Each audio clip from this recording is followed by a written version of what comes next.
দিনটা ছিল রবিবার, অর্থাৎ কালকে। সকালবেলা দেখি কার্তিক পুজোর জন্য রান্নাবান্নার লোক এসছে কথা টথা বলতে, কি কি মেনু হবে, কি কি মেনু করলে ঠিকঠাক। বাবাই আর লোকটা কথা বলছিল। আমি একটু চা বানিয়ে দিলাম। এই যে দুজনের জন্য চা নিয়ে চলে এলাম, একেবারে দুধ চা বানিয়েছিলাম।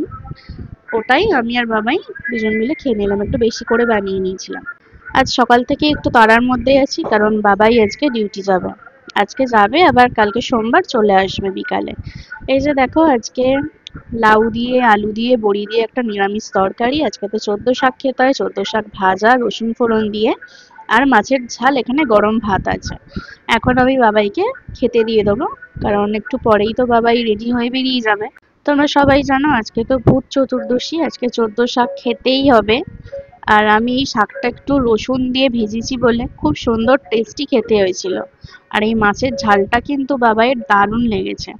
আর এই লাউয়ের তরকারিটা যেটা করেছি, এটাই আমি বাবাইকে প্যাক করে দিয়েছি, রুটি দিয়ে খেয়ে নেবে দুপুরে অফিসে গিয়ে। এখন বাপি মাকেও খেতে দিয়ে দিলাম। বাবাইও বেরিয়ে গেল। তারপর আমি দেখো কত কাচাকুচি করলাম। কাচাকুচি করে বাজিগুলোকে কিন্তু রোদে দিয়ে দিয়েছি। দেখো এত বাজি ফাটিয়ে তো শেষ করাই যাচ্ছে না। কালকে অল্প স্বল্প বাজি ফাটিয়েছি, আবার সন্ধ্যাবেলাতে ফাটাবো। আমি আর মা মিলে, আজকে তোর বাবাই থাকবে না, আমি আর মা দুজন মিলে বাজি ফাটাবো ঠিক করেই রেখেছি। এখানে ফুলঝুরিগুলোও রোদে দিয়ে দিয়েছি। তারপর চলে এলাম নিচে। নিচেও কিন্তু এখানে আমি বাজি রোদে দিয়েছি, যেখানে যেখানে রোদ আসছে সেখানে সেখানেই দিয়ে দিয়েছি রোদে। তারপরেই আমি স্নান করে নিলাম। স্নান করেই চলে গেলাম ঠাকুর ঘরে।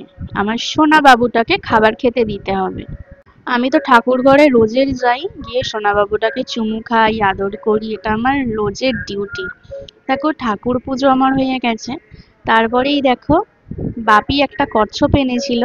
বাপি জলার দিকে হাঁটতে যায়, ওখান থেকে কচ্ছপটা পেয়েছে আর নিয়ে চলে এসেছে। তারপরেই দেখো আমি দুপুরের লাঞ্চ নিয়ে বসে পড়লাম। আজকে লাঞ্চ করতে করতে অনেকটাই লেট হয়ে গেছিল জানো তো। তারপর লাঞ্চ করেই আমি আবার ছাদে গেছি। বাজিগুলো এদিক ওদিক করছি, যেদিকে যেদিকে রোদ আসছে সেদিকে সেদিকেই বাজিগুলো আমি রোদে দিচ্ছি। এই যে দেখো আবার এদিকে রোদে দিয়ে দিলাম। সবকটা বাজি মোটামুটি ঠিক আছে। ফুলঝুরিটা একদমই বাজে দিয়ে দিয়েছে, পুরো ঠকে গেছি ফুলঝুরিটা। 3,000 টাকার বাজি, অত টাকার বাজি খারাপ হলে মনটাও কিন্তু একদম ভেঙে যায়। আজকের এই ভিডিও ছিল, পরের ভিডিওতে আবার দেখা হবে, ততক্ষণের জন্য টাটা।